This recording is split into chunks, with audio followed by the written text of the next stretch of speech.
Hello students. तो हम लोग पढ़ रहे थे सॉल्यूशन चैप्टर और आज का हम लोग का टॉपिक है सॉल्युबिलिटी।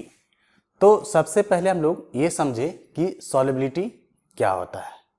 तो हम लोग पहले डिफाइन कर लेते हैं इसको। The maximum amount of solute in gram, gram में होना चाहिए, जनरली हम लोग ग्राम में ही लेते हैं, that can dissolve in unit volume of particular solvent. Unit volume का मतलब यहाँ पे 1 लीटर जनरली लेते हैं हम लोग, ठीक है। 1 लीटर कोई सॉल्वेंट है, उसमें सॉल्यूट कितना मैक्सिमम अमाउंट में डिजोल्व हो सकता है to form saturated solution. Saturated solutions का मतलब ये होता है कि किसी भी सॉल्वेंट में मैक्सिमम कितना सॉल्यूट आप डिजोल्व कर सकते हैं, उससे ज़्यादा आप डिजोल्व नहीं कर सकते हैं। उससे ज़्यादा जब डिजोल्व करेंगे तो एज ए पीपीटी जाके नीचे बैठ जाता है, ठीक है। To form saturated solution at a specified temperature and pressure. यहाँ पे टेम्परेचर और प्रेशर भी मैटर करता है, क्योंकि टेम्परेचर बढ़ाने और घटाने से सॉल्युबिलिटी पे आपको फर्क पड़ेगा, ठीक है। तो इस प्रकार से हम लोग डिफाइन कर रहे हैं कि किसी भी 1 लीटर सॉल्वेंट में मैक्सिमम सॉल्यूट का अमाउंट कितना डिजोल्व कर सकते हैं टू फॉर्म सैचुरेटेड सॉल्यूशन, क्योंकि उसके ज़्यादा हम लोग नहीं डिजोल्व कर सकते हैं। तो मैक्सिमम कितना डिजोल्व कर सकते हैं eight specified temperature and pressure. अब देखिए यहाँ पे जो सॉल्यूट लिए हैं, ये सॉल्यूट सॉलिड भी हो सकता है, लिक्विड भी हो सकता है और गैस भी हो सकता है। तो हम लोग एक एक करके तीनों के बारे में देखते हैं। तो सबसे पहले हम लोग ये देखते हैं कि solubility of solid in liquid कैसे होता है। अब देखिए solubility of solid in liquid, आप ऐसा देखते होंगे कि हम लोग सिंपल सा सॉल्वेंट वाटर ले लेते हैं और सॉल्यूट कुछ भी ले लेते हैं। कभी कभी हम लोग ऐसा देखते हैं कि उस 1 लीटर पानी में कुछ सॉलिड डालते हैं, जो डालते के साथ ही वो डिजोल्व हो जाता है, जैसे नमक हो गया, ठीक है, डालते के साथ ही डिजोल्व हो जाता है। लेकिन कुछ ऐसे सॉलिड होते हैं जिसको डालने के बाद वो डिजोल्व इजीली नहीं होता है। उसके लिए हमें क्या करना पड़ता है, उसको स्टीर करते हैं हम लोग, मतलब एक्सटर्नली कुछ ना कुछ एनर्जी देते हैं। और कुछ सॉलिड्स ऐसे होते हैं जिसको लिक्विड में डालते हैं, यानी कि पानी में डालते हैं, तो वो डिजोल्व भी नहीं होता, चाहे जितना मर्जी आप एनर्जी दे दीजिए या फिर जितना मर्जी आप स्टीर कर लीजिए। जैसे कंकड़ हो गया, तो कंकड़ को पानी में डिजोल्व करने की जितना मर्जी आप कोशिश कर लीजिए, वो डिजोल्व नहीं होता है। जबकि चीनी को डालेंगे तो जाकर के नीचे बैठता है, बहुत हद तक डिजोल्व हो सकता है, लेकिन हम लोग जब स्टीर करते हैं तो वो कंप्लीटली डिजोल्व हो जाता है। तो अब देखिए यहाँ से ये solubility of solid in liquid जो है 2 फैक्टर से एक्सप्लेन करते हैं हम लोग। पहला फैक्टर होता है लैटिस एनर्जी और दूसरा फैक्टर होता है हाइड्रेशन एनर्जी। तो हम लोग पहले लैटिस एनर्जी को एक बार डिफाइन कर लें, फिर इसको समझते हैं कि क्या है। इसको हम लोग इस प्रकार से डिफाइन करते हैं, the energy released when 1 mole of crystalline solid is formed from its constituent particles. जब 1 मोल क्रिस्टलाइन सॉलिड बन जाता है तो उसके दौरान जो भी एनर्जी रिलीज होती है, उस एनर्जी को हम लोग लैटिस एनर्जी बोलते हैं। जैसे एग्जांपल के लिए यहाँ पे देखें कि आपके पास Na+ दिया हुआ है और Cl नेगेटिव दिया हुआ है, तो ये दोनों जब आपस में कंबाइन करते हैं तो NaCl का फॉर्मेशन करते हैं। अब देखिए Na+ जो है ये 1 मोल होना चाहिए। कितना होना चाहिए? 1 मोल। Cl नेगेटिव भी कितना होना चाहिए? 1 मोल। तब जाकर के मिलेगा ये NaCl 1 मोल। तो 1 मोल जब NaCl का फॉर्मेशन होता है तो उसके दौरान जो एनर्जी रिलीज होती है उसको हम लोग लैटिस एनर्जी ऑफ NaCl बोलेंगे। इसको हम लोग डिफाइन करने का एक दूसरा तरीका भी है। क्या तरीका है कि the energy required to break a crystalline solid in constituent particles. कोई आपका क्रिस्टलाइन आपको दिया हुआ, मान लीजिए कि यही आपको दिया हुआ है, NaCl ही दिया हुआ है, तो इस NaCl 1 मोल जो दिया हुआ है, इसको अपने Na+ और Cl नेगेटिव तोड़ने में जो एनर्जी रिक्वायर्ड होगा, उस एनर्जी को भी हम लोग लैटिस एनर्जी ही बोलेंगे। दोनों के दोनों बराबर होते हैं। या तो एनर्जी रिलीज में आप करिए, ये जनरल सा ट्रेंड होता है कि जब कभी भी बॉन्ड बनता है तो वहां पे एनर्जी रिलीज होगा, और बने हुए बॉन्ड को अगर आप तोड़ेंगे तो उस केस में एनर्जी रिक्वायर्ड होती है। अगर क्रिस्टलाइन सॉलिड बना हुआ है और आप इसको तोड़ेंगे कंस्टिट्यूएंट पार्टिकल्स में, तो एनर्जी रिक्वायर्ड होगी। कितना एनर्जी रिक्वायर्ड होगी? तो उतना ही एनर्जी रिक्वायर्ड होता है जितना बनने में इसका रिलीज हुआ था। तो दोनों बराबर होते हैं। तो एक टर्म हो गया लैटिस एनर्जी। दूसरा टर्म हम लोग देखते हैं हाइड्रेशन एनर्जी। हाइड्रेशन एनर्जी को हम लोग कैसे डिफाइन कर रहे हैं? The energy liberated when any ion molecule compound get surrounded by water molecule is termed as hydration energy. Simple सा होता है, कोई भी सब्सटेंस को अगर आप पानी में डालेंगे तो उसके चारों तरफ वाटर मॉलिक्यूल्स सराउंड होगा। जब वाटर मॉलिक्यूल सराउंड होते हैं तो उसके साथ एक बॉन्ड बनाते हैं, और अभी अभी हम लोग बात कर रहे थे कि जब कभी बॉन्ड का फॉर्मेशन होता है तो वहां पे क्या होता है? वहां पे एनर्जी रिलीज होता है। जैसे एग्जांपल के लिए आपके घर में वॉशिंग पाउडर होता होगा, आप अक्सर कपड़े धोने के लिए इस्तेमाल करते होंगे। तो वॉशिंग पाउडर को आप क्या कीजिए, एक मुट्ठी में पूरा जोर से पकड़ लीजिए लेकर के, और उसको पानी में डालिए। तो जैसे पानी में डालेंगे तो आपको कुछ हीट एनर्जी यहाँ पे फील होगा, कुछ गर्म लगता है। या फिर आटा जो होता है, जो रोटी खाते हैं हम लोग, उस आटे को एक मुट्ठी लेकर के पानी में डालिए। जब उसमें उसको भी पानी में डालेंगे तो आपको मुट्ठी में गर्माहट फील होगी। तो जो गर्माहट फील होती है that is the hydration energy. वो हाइड्रेशन एनर्जी की वजह से ही आपको गर्माहट फील होता है। तो यहाँ से क्या कर रहे हैं कि जब कभी भी कोई ऑब्जेक्ट पानी में डालते हैं तो उसके चारों तरफ वाटर मॉलिक्यूल्स सराउंड होते हैं, और सराउंड होने के बाद क्या होता है, वहां से एक बॉन्ड बनता है। अब बॉन्ड बनेंगे तो वहां पे एनर्जी रिलीज होता है। तो जो एनर्जी रिलीज होता है उस एनर्जी को हम लोग क्या बोल रहे हैं? Hydration energy. हाइड्रेशन का मतलब वाटर मॉलिक्यूल से रिलेटेड होता है। वाटर मॉलिक्यूल गेट सराउंड होगा, जितना एनर्जी रिलीज होगा उसको हम लोग हाइड्रेशन एनर्जी बोलेंगे। अब दो चीजें हम लोग देखें, एक हाइड्रेशन एनर्जी और एक देखें लैटिस एनर्जी। जब हम लोग सॉलिड को डिसॉल्व करते हैं लिक्विड में तो तीन केसेस आते हैं। कौन कौन से केसेस हैं जी? तो पहला केसेस ये है कि hydration energy is greater than lattice energy. अब सपोज करिए कि कोई आपके पास सॉलिड है, उसके साथ कुछ स्ट्रॉन्ग से बॉन्ड बना हुआ है किसी सॉलिड के बीच में, आपने उस लिक्विड में डाला, क्या हुआ? वाटर मॉलिक्यूल्स चारों तरफ सराउंड होगा। सराउंड होने के साथ में वहां पे एनर्जी रिलीज हुआ। तो जो एनर्जी रिलीज हुआ, ये जो बॉन्ड बना हुआ था लैटिस एनर्जी, उसको ब्रेक कर दिया। जब ये ब्रेक कर देगा तो क्या होगा? Solid is soluble in that liquid. जब कभी भी हाइड्रेशन एनर्जी लैटिस एनर्जी से ज्यादा होगा तो solid is soluble in liquid, क्योंकि हाइड्रेशन एनर्जी उस लैटिस एनर्जी जो वहां पे बॉन्ड बना हुआ था उसको वो तोड़ देगा, और वो छोटे छोटे पार्टिकल्स में टूट जाएंगे, अपने कंस्टिट्यूएंट पार्टिकल में टूट जाएंगे। ठीक है, यहीं पे अगर hydration is less than lattice energy हो जाए, सॉलिड इतना मजबूती से जुड़ा हुआ है कि हाइड्रेशन एनर्जी जब हम लोग पानी में डालते हैं तो हाइड्रेशन एनर्जी जो रिलीज हो जाए और हाइड्रेशन एनर्जी उस बॉन्ड को तोड़ नहीं पा रहा है। जब ये तोड़ नहीं पा रहा है तो उस केस में क्या होगा कि सॉलिड इनसॉल्युबल हो जाएगा। जैसे कंकड़ है, तो कंकड़ के बीच में जो कंस्टिट्यूएंट पार्टिकल्स होते हैं इतने मजबूत होते हैं कि हाइड्रेशन एनर्जी चाहे जितना मर्जी हाइड्रेशन एनर्जी हो जाए उसको तोड़ नहीं पाता है। अब वो जब तोड़ नहीं पाता है तो कंकड़ पानी में एज इट इज वैसे ही बने रहते हैं, क्योंकि हाइड्रेशन एनर्जी उसको तोड़ने में काबिल नहीं हो पा रहा है। ठीक है, तो hydration energy less than lattice energy, then solid is insoluble in liquid. तीसरा केस है कि hydration energy is equal to lattice energy. जितना लैटिस एनर्जी है उतना ही हाइड्रेशन एनर्जी है। तो क्या होगा? अब जितना तोड़ना के लिए हमको एनर्जी चाहिए था उतना तो हो गया, लेकिन तोड़ नहीं पा रहा है। क्यों? क्योंकि दोनों को दोनों बराबर है। थोड़ा सा भी ज्यादा था तो टूट जाता, थोड़ा सा कम होता तो नहीं टूटता, लेकिन दोनों बराबर है। तो उस केस में क्या होता है कि solid is soluble at high temperature. आपको कुछ एक्सटर्नली आपको देना पड़ेगा एनर्जी। अगर आप एक्सटर्नली एनर्जी देते हैं तो इजिली आयंस में ब्रेक हो जाएगा, लेकिन अगर आप एक्सटर्नली कुछ एनर्जी नहीं दे रहे हैं या फिर टेम्परेचर कम हो जाता है तो उस केस में क्या होगा? वो पीपीटी बन जाएगा। वो पीपीटी बन करके नीचे जाके बैठ जाएगा। तो ये आपको तीन केसेस आते थे। सॉलिड को जब कभी भी लिक्विड में डिसॉल्व करना है तो वहां पे दो फैक्टर्स होते हैं, लैटिस एनर्जी और हाइड्रेशन एनर्जी, और उसके लिए तीन फैक्टर्स ये हैं।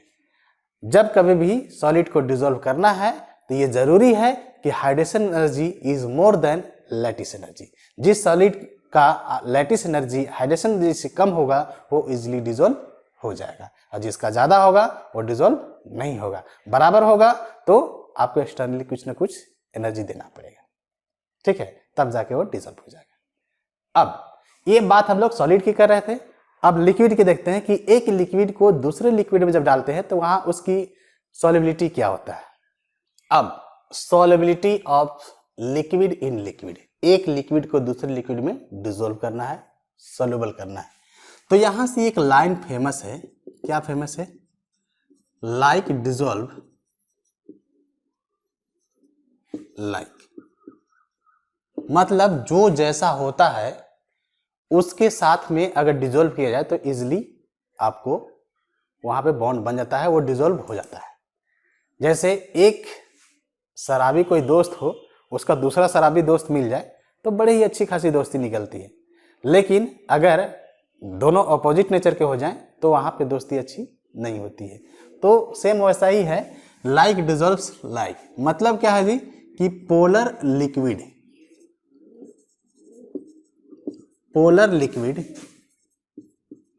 डिजोल्व इन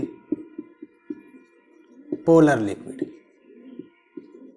ठीक है, जैसे एग्जाम्पल के लिए हम लेते हैं वाटर प्लस अल्कोहल।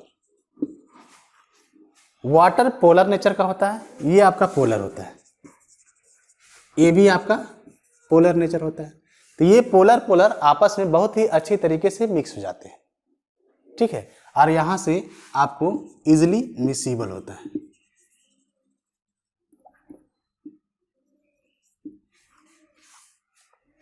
ठीक है, होता क्या है कि यहां से मान लीजिए वाटर के लिए देखा जाए, वाटर का एक मॉलिक्यूल ऐसे बन रहता है, ये दूसरे मॉलिक्यूल के साथ में हाइड्रोजन बॉन्ड बनाता है।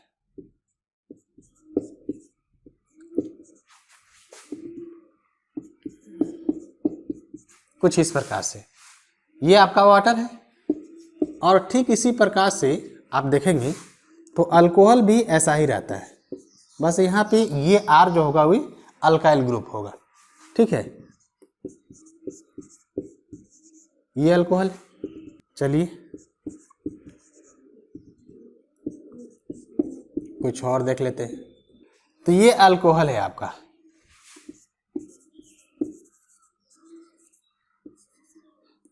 ठीक है। अब क्या करते हैं, दोनों को हम लोग ऐड करते हैं। तो दोनों को ऐड करने से क्या होता है, इसका एक मॉलिक्यूल के साथ में अच्छी खासी बॉन्ड बना लेते हैं। ठीक है, हाइड्रोजन बॉन्ड बना लेते हैं। यहां से आप ध्यान दीजिएगा, इसको हम लोग बोलते हैं कोवलेंट बॉन्ड, और ये जो डॉटेड लाइन से दिखाया गया इसको बोलते हैं हाइड्रोजन बॉन्ड। सिंपली हम लोग इसको H बॉन्ड से भी रिप्रेजेंट करते हैं। तो जब इन दोनों को मिक्स करते हैं तो मिक्स करने से क्या होता है, यहां से एक मॉलिक्यूल वाटर का होगा तो दूसरा मॉलिक्यूल्स क्या होगा, ये अल्कोहल का होगा। फिर से एक मॉलिक्यूल वाटर का होगा तो दूसरा मॉलिक्यूल्स आपका अल्कोहल का होगा, और इस प्रकार से ये लंबा सा चेन बनाते जाते हैं। अब यहाँ पे ध्यान दीजिएगा, ये वाटर के बीच में हाइड्रोजन बॉन्ड एग्जिस्ट करता है, जिसकी वजह से ये लिक्विड फॉर्म में एग्जिस्ट कर रहा है। क्या रीजन होता है जी, एक मॉलिक्यूल का मॉलिक्यूलर वेट तो 18 ही होता है, जो कि बहुत ही कम है, वो इजिली गैसेस फॉर्म में आ सकते थे। लेकिन एक मॉलिक्यूल दूसरे मॉलिक्यूल तीसरे मॉलिक्यूल ऐसे बहुत सारे मॉलिक्यूल से हाइड्रोजन बॉन्ड के थ्रू अटैच रहते हैं, जिसकी वजह से ये एक नेटवर्क जाल समझते हैं ना, जाल जैसा एक नेटवर्क बना लेते हैं, और कोई भी मॉलिक्यूल्स फ्री नहीं हो पाता है, जिसकी वजह से ये लिक्विड फॉर्म में एग्जिस्ट करते हैं। दूसरा केस होता है non polar liquid dissolve in non polar liquid. मतलब सिंपली एग्जांपल के लिए यहां पे देखेंगे तो वाटर एक पोलर नेचर का है, और यहां से पेट्रोल डाल लीजिए, तो पेट्रोल जो होता है वो नॉन पोलर होता है। जितने भी लगभग हाइड्रोकार्बन सब होते हैं वो नॉन पोलर ही देखा जाता है। ये पोलर है, ये नॉन पोलर, तो ये दोनों आपस में मिक्स नहीं हो पाएंगे, ये नॉन मिसिबल हो जाते हैं।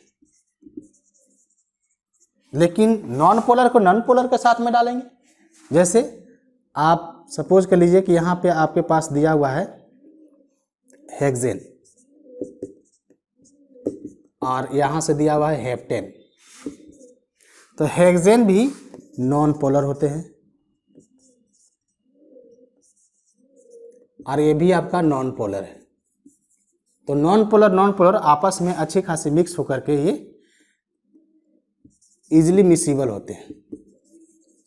तो ये मिक्सचर कैसे बनाते हैं, ये होमोजीनियसली मिक्स हो जाते हैं, कभी भी केमिकली यहाँ पे बॉन्ड नहीं बनता है। जैसे यहाँ पे हम लोग पोलर पोलर में देखे थे कि हाइड्रोजन बॉन्ड बन गया, यहाँ पे किसी प्रकार का बॉन्ड नहीं बनता है, लेकिन ये होमोजीनियसली मिक्स हो जाते हैं और होमोजीनियसली मिक्स होकर के ये अच्छी खासी मिक्सिबल होते हैं। ठीक है, तो नॉन पोलर के साथ में, पोलर के साथ में। अब देखिए तीसरा जो है वो है solubility of gas in liquid. किसी भी गैस को लिक्विड में जब डिजोल्व करते हैं तो इसके लिए डिटेल से जो स्टडी किए थे, एक साइंटिस्ट थे हेनरी ने डिटेल से स्टडी किया। उन्होंने एक लॉ दिया, क्या दिया, the solubility of any gas in liquid is directly proportional to partial pressure of that gas above surface of liquid. यहां पे ध्यान दीजिएगा, जब कभी भी गैस को लिक्विड में डिजोल्व करते हैं तो प्रेशर जो होता है ये मायने रखता है। इससे पहले दो केसेस देखे हम लोग, solubility of solid in liquid and liquid in liquid. इन दोनों में प्रेशर आप बढ़ाए या घटाए वो इंडिपेंडेंट होता है प्रेशर से, लेकिन जब गैस को लिक्विड में डिजोल्व करेंगे तो वहां पे डिपेंड करेगा। कैसे डिपेंड करेगा, तो पार्शियल प्रेशर जितना ज्यादा एबव द लिक्विड होगा उतना ही ज्यादा सॉल्युबिलिटी उस गैस का ज्यादा होगा। मतलब ये कह रहे हैं कि अगर कोई कंटेनर इस प्रकार से दिया हुआ है और यहां से, अच्छा पार्शियल प्रेशर क्यों कर रहे हैं, पार्शियल प्रेशर इसलिए कर रहे हैं क्योंकि हो सकता है कि ऊपर में चूंकि एयर है तो एयर में बहुत सारे गैसेस होते हैं, नाइट्रोजन होता है, ऑक्सीजन होता है, कार्बन डाइऑक्साइड होता है, इसके अलावा भी बहुत सारे गैसेस होते हैं। तो हर एक गैस कुछ ना कुछ प्रेशर बनाएगा। तो मैं पर्टिकुलर गैस की बात कर रहा हूं। जब पर्टिकुलर गैस की बात करते हैं तो वहां पे पार्शियल प्रेशर टर्म आता है। जैसे यहां से प्रेशर ऑफ नाइट्रोजन भी लग रहा होगा, प्रेशर ऑफ ऑक्सीजन भी लग रहा होगा, प्रेशर ऑफ CO2 भी लग रहा होगा। तो इस नाइट्रोजन गैस का इस लिक्विड में कितना डिसॉल्व होगा, कितना सॉल्युबिलिटी होगा, ये इस बात पे डिपेंड करेगा कि इसका पार्शियल प्रेशर कितना बन रहा है। ठीक है, जितना ज्यादा पार्शियल प्रेशर बनेगा उसकी सॉल्युबिलिटी उतनी ही ज्यादा होगी। इसी प्रकार से इस ऑक्सीजन की कितना सॉल्युबिलिटी होगी तो जितना ज्यादा प्रेशर बनेगा। तो इसी प्रकार से हम लोग ये कह रहे हैं। अच्छा यहां से ध्यान दीजिएगा, ये जो सॉल्युबिलिटी है, सॉल्युबिलिटी को हम लोग एक्सप्लेन करते हैं, यहां पे जो हेनरी ने एक्सप्लेन किया वो in terms of mole fraction की है, in terms of mole fraction of gas. मतलब ये कि क्वेश्चन में अगर आपको सॉल्युबिलिटी पूछ रहा है तो आपको क्या निकालने के लिए बोल रहा है, मोल फ्रैक्शन ऑफ दैट गैस। मतलब क्या है कि जितना ज्यादा पार्शियल प्रेशर होगा उतना ही ज्यादा सॉल्युबिलिटी होगा और उस गैस की उस लिक्विड में उतना ही ज्यादा मोल फ्रैक्शन होगा। सिंपल सी बात है। ठीक है, तो हम लोग इसको दूसरे तरीके से रिलेट करते हैं। क्या रिलेट करते हैं कि partial pressure of that gas is directly proportional to mole fraction of that gas in liquid. जितना ज्यादा पार्शियल प्रेशर होगा उतना ही ज्यादा मोल फ्रैक्शन उस लिक्विड में मिलेगा। ठीक है, और उतना ही ज्यादा उसका सॉल्युबिलिटी होगा। तो ये डायरेक्टली प्रोपोर्शनल होते हैं। तो अब देखिए, अब ये प्रोपोर्शनलिटी कांस्टेंट को जब हटाएंगे हम लोग तो ये जो होता है P partial pressure is equal to, यहां से एक टर्म आ जाता है KH, mole fraction of gas in liquid. यही है आपका हेनरी लॉ। अब यहां से KH क्या है, तो KH जो होता है, चूंकि हेनरी ने दिया था तो कांस्टेंट है, तो इसको बोलते हैं हेनरी कांस्टेंट, हेनरी कांस्टेंट। और ये अलग अलग गैस के लिए, अलग अलग लिक्विड के लिए हेनरी कांस्टेंट अलग अलग होता है। तो यहां से क्या लिखेंगे, for different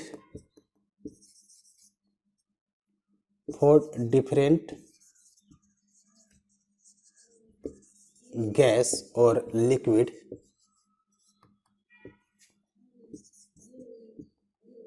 it's value would be different, its value would be different। अलग अलग गैस के लिए KH का वैल्यू अलग अलग होगा, अलग अलग लिक्विड के लिए भी KH का वैल्यू अलग अलग होगा। अच्छा यहां से कभी कभी क्वेश्चन आते हैं कि इस KH का सिग्निफिकेंट क्या है, तो हम लोग सिग्निफिकेंट दिखाने के लिए, जैसे यहां पे आपके पास इक्वेशन आ गया क्या, तो केएच जब निकालेंगे तो क्या हो जाएगा, ये partial pressure of gas divide by क्या होगा जी, यहाँ पे मोल फ्रैक्शन ऑफ गैस। और ये mole fraction of gas in liquid क्या है, यही है आपका सॉल्युबिलिटी, यही है आपका सॉल्युबिलिटी। तो यहां से क्या कंक्लूजन निकाल सकते हैं हम लोग कि ये केएच का जो वैल्यू है ये मोल फ्रैक्शन ऑफ गैस यानी कि सॉल्युबिलिटी उसके इनवर्सली प्रोपोर्शनल है। केएच का वैल्यू जब ज्यादा होगा तो सॉल्युबिलिटी उसका कम होगा, मोल फ्रैक्शन इन लिक्विड कम होगा, यानी कि दोनों के दोनों इनवर्सली प्रोपोर्शनल होंगे। ठीक है, तो इसका सिग्निफिकेंट क्या है कि केएच का वैल्यू जब ज्यादा होगा तो मोल सॉल्युबिलिटी कम होगा, यानी कि mole fraction of that gas in liquid कम होगा। ये दोनों एक दूसरे के इनवर्सली प्रोपोर्शनल होते हैं। KH is inversely proportional to mole fraction of gas in liquid. अब देखिए सॉल्युबिलिटी ऑफ गैस को कौन कौन से फैक्टर इफेक्ट डालते हैं। तो पहला फैक्टर तो यही होता है nature of solute and solvent, कौन सा गैस कौन से लिक्विड में आप डिजोल्व करें, तो गैस का नेचर भी आपको मैटर करता है और नेचर ऑफ सॉल्वेंट भी आपको मैटर करता है। तो दोनों के दोनों इजिली सॉल्युबल होना चाहिए तो भी जाके डिजोल्व होगा। ठीक है, दूसरा होता है pressure. Pressure is directly proportional to solubility, जितना ज्यादा प्रेशर आप बढ़ाएंगे उतना ही ज्यादा सॉल्युबिलिटी बढ़ेगा। ठीक है, आप प्रेशर घटाएंगे तो सॉल्युबिलिटी ऑफ गैस डिक्रीज कर जाएगा। टेम्परेचर से कैसे रिलेटेड होता है, तो solubility is inversely proportional to temperature. अब यहाँ पे दो केसेस आते हैं कि वो रिएक्शन क्या होते हैं। क्योंकि हम लोग गैस इन लिक्विड ले रहे हैं तो जनरली ये एक्सोथर्मिक प्रोसेस होते हैं, तो जितने भी एक्सोथर्मिक रिएक्शंस होते हैं वो सब के सब इनवर्सली प्रोपोर्शनल टू टेम्परेचर होगा। लेकिन अगर कोई ऐसा गैस हो जाए जो एंडोथर्मिक हो, तो जब एंडोथर्मिक होता है तो एंडोथर्मिक में क्या होगा कि टेम्परेचर जब बढ़ाएंगे तो उसकी सॉल्युबिलिटी बढ़ेगा, उस केस में डायरेक्टली प्रोपोर्शनल होता है। तो ध्यान दीजिएगा, एंडोथर्मिक रिएक्शंस के लिए temperature is directly proportional to solubility हो जाएगा। ठीक है, लेकिन एक्सोथर्मिक के लिए क्या होगा, inversely proportional, solubility is inversely proportional to temperature. और जनरली गैस इन लिक्विड हम लोग इनवर्सली प्रोपोर्शनल लेते हैं, ये एक्सोथर्मिक प्रोसेस होता है जितने भी गैस को लिक्विड में डिसॉल्व करते हैं। अब ध्यान दीजिएगा कि एक छोटा सा सवाल पूछे आपसे कि कोल्ड ड्रिंक जो आप पीते हैं गर्मियों में, वो कोल्ड ड्रिंक को ठंडा करके क्यों पीते हैं, इसके पीछे रीजन क्या है। तो इसके पीछे रीजन ये होता है कि जितना आप ठंडा करते हैं ये सॉल्युबिलिटी टेम्परेचर के इनवर्सली प्रोपोर्शनल था। टेम्परेचर जब कम होगा तो सॉल्युबिलिटी बढ़ेगा। किसका, अलग अलग जो होते हैं जैसे पेप्सी हो गया, स्प्राइट हो गया, लिम्का हो गया, तो हर एक किसी का ये कार्बोनेटेड CO2 होता है उसमें डिजोल्व। ठीक है, वो गैस होता है, हाई प्रेशर से उसको जितना ज्यादा प्रेशर बढ़ाएंगे सॉल्युबिलिटी उसका बढ़ता है, तो हाई प्रेशर से उसको सील किया जाता है। तो जितना ज्यादा प्रेशर रहेगा उतना ही ज्यादा वो सॉल्युबिलिटी होगा, और टेम्परेचर कम करेंगे तब जाकर के उसका फ्लेवर आपको मिलेगा। इन केस वो गर्म हो जाता है यानी कि टेम्परेचर हाई हो जाता है, तो उस केस में उस गैस की सॉल्युबिलिटी बहुत ही कम हो जाएगा। आप ढक्कन खोलेंगे तो ढक्कन खोलने के साथ ही क्या होगा, उस केस में सारे के सारे अचानक से गैस निकल जाएंगे, और आप पिएंगे गर्म कोल्ड ड्रिंक्स को तो आपको वो फ्लेवर नहीं मिल पाएगा। आपको लगेगा जैसे पेप्सी भी सेम था, स्प्राइट भी सेम था, या फिर और भी जितने तरह के वो सभी लगभग सभी के सभी सेम लगेंगे। इसलिए अगर आपको उसका फ्लेवर लेना है तो ठंडा रखना बहुत जरूरी होता है। ठीक है, तो इसलिए हम लोग कोल्ड ड्रिंक को जितने भी होते हैं एरेटेड ड्रिंक्स उसको हम लोग ठंडा करके पीते हैं। ठीक है, अब इस पे बेस्ड जो है हेनरी लॉज पे एक छोटा सा न्यूमेरिकल कर लेते हैं, फिर एप्लीकेशन कर लेते हैं। अब यहां पे देखिएगा एक क्वेश्चन दिया हुआ है, Henry law constant for molality of methane in benzene at 298 degree Kelvin is 4.27 into 10⁵ mm of Hg। ये हेनरी कांस्टेंट आपको दिया हुआ है। Calculate the solubility of methane in benzene at 298 degree kelvin under 760 mm of Hg। इसका मतलब ये है कि हेनरी कांस्टेंट ये दिया हुआ है और कह रहा है सॉल्युबिलिटी निकालने के लिए। फिर से यहाँ पे आप बात करते हैं, सॉल्युबिलिटी निकालने के लिए बोल रहा है, इसका मतलब क्या निकालना आपको, मोल फ्रैक्शन ऑफ दैट गैस। ठीक है, तो अब इसको इजीली हम लोग सॉल्व कर लेते हैं। क्या क्या गिवन है, गिवन है आपका KH हेनरी कांस्टेंट कितना दिया हुआ है 4.27 इंटू 10⁵ mmHg। और आपके पास जो प्रेशर ऑफ गैस है एबव द बेंजीन, वो क्या है प्रेशर ऑफ गैस, वो है 760 mm ऑफ Hg। तो हम लोगों ने अभी भी पढ़ा था कि पार्शियल प्रेशर ऑफ, इसके फॉर्म में लिख लेते हैं, partial pressure of methane is Kh mole fraction CH4 in benzene. ये तो बड़ा ही आसान हो गया। फिर तो आपको क्या निकालना है, मोल fraction of methane in benzene, यही तो काम करना है। तो आपके पास सब कुछ दिया हुआ है, क्या करना है, 760 mm Hg is equal to Kh जो दिया हुआ कितना है 4.27 into 10⁵ mmHg into mole fraction of CH4 in benzene. तो जब इसको आप कैलकुलेट करेंगे तो ये mole fraction of CH4 in benzene क्या हो जाएगा जी, ये हो जाएगा 760 mmHg डिवाइड बाई 4.27 इंटू 10⁵। चूँकि दोनों का यूनिट सेम है इसलिए हम लोगों ने इसको कन्वर्ट नहीं किया। तो ये आपको आ जाता है इतना मोल्स। तो ये जो आएगा यही आपका क्या होगा जी, solubility of methane in benzene. ठीक है, जब कभी भी सॉल्युबिलिटी है तो सॉल्युबिलिटी को हम लोग in terms of mole fraction he represent करते हैं। तो सॉल्युबिलिटी निकालने के लिए बोल रहा है, मतलब मोल फ्रैक्शन निकालने के लिए बोल रहे हैं। ठीक है, तो इस प्रकार से हम लोग इजीली इसको सॉल्व कर लेते हैं। तो इस प्रकार से और भी बहुत सारे क्वेश्चन आप करेंगे, जितना ज़्यादा प्रैक्टिस करेंगे उतना ही आपको आएगा। अब कुछ एप्लीकेशंस ऑफ हेनरी लॉज है। पहला क्या है, solubility of CO2 in soft drink, it is sealed at high pressure. क्या होता है, जितने भी कोल्ड ड्रिंक्स वगैरह होते हैं, सॉफ्ट ड्रिंक होते हैं, वो सब के सब हाई प्रेशर दे करके आपको सील किया रहता है, ताकि CO2 जो कार्बोनेटेड CO2 होता है वो अच्छी खासी उसमें डिसॉल्व हो जाए। तो सॉल्युबिलिटी को बढ़ाने के लिए वो हाई प्रेशर पे सील किया रहता है। दूसरा है scuba diver cope with high concentration of gas under water. देखिए यहाँ से क्या होता है कि जितने भी स्कूबा डाइवर्स होते हैं जो पानी के अंदर जाते हैं तैरते हुए, तो पानी के अंदर जैसे ऊपर रहेंगे तो वहाँ पे प्रेशर कम होगा, जैसे जैसे पानी के अंदर जाएंगे तो प्रेशर बढ़ते जाएगा। ठीक है, और अंदर जाएंगे और प्रेशर बढ़ेगा। तो प्रेशर बढ़ने से क्या होगा कि गैस का सॉल्युबिलिटी बढ़ेगा। तो जो भी उनके सिलेंडर में लगाए रहते हैं वहाँ पे हीलियम भी गैस रहता है, नाइट्रोजन भी रहता है, ऑक्सीजन भी रहता है। ठीक है, तो जैसे जैसे प्रेशर बढ़ते जाएगा, अंदर जाते जाएंगे, तो क्या होता है कि नाइट्रोजन गैस उनके बॉडी में डिसॉल्व होने लगता है, उसका कंसंट्रेशन बढ़ने लगता है। जब कंसंट्रेशन बढ़ेगा, हम लोग जानते हैं सॉल्युबिलिटी क्या होता है, directly proportional to pressure. Pressure बढ़ेगा तो सॉल्युबिलिटी बढ़ेगा। अब पूरा अंदर चले गए हैं, जाने के बाद पूरा एकदम नाइट्रोजन गैस उनके बॉडी में आ चुका है, ऑक्सीजन भी बढ़ चुका है।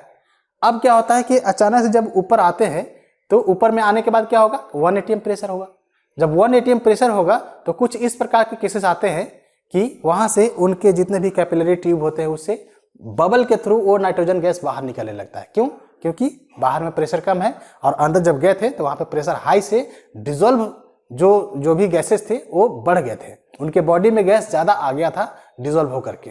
अब बाहर आने से क्या आता है, वो बुलबुले के रूप में बाहर आते हैं। तो ये जो होते हैं इसको बोलते हैं बेंड्स।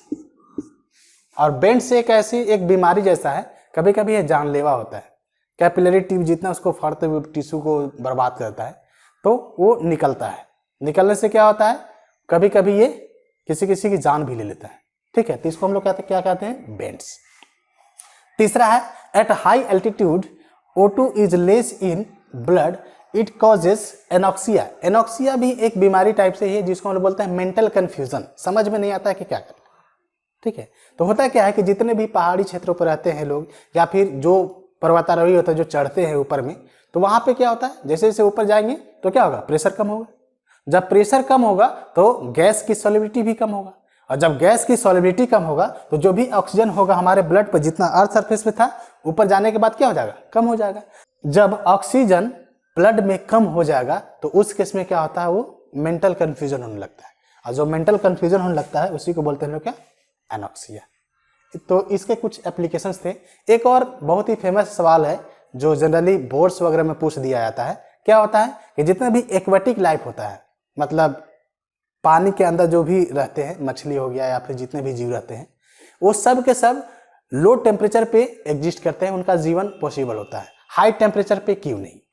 तो हाई टेम्परेचर पे आप इजिली बता सकते हैं क्यों ऐसा होता होगा। जब टेम्परेचर कम होगा तो गैस की सॉल्युबिलिटी ज़्यादा होगा, वहाँ पे ऑक्सीजन वगैरह मिलेंगे, और ऑक्सीजन मिलेगा तो जीव जंतु जिंदा रहेगा।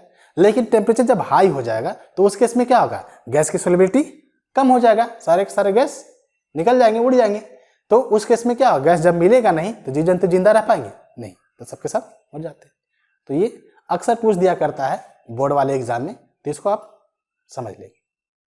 तो आज के लिए हम लोग इतना ही रखते हैं, बाकी मिलते हैं हम लोग अगले वीडियो में।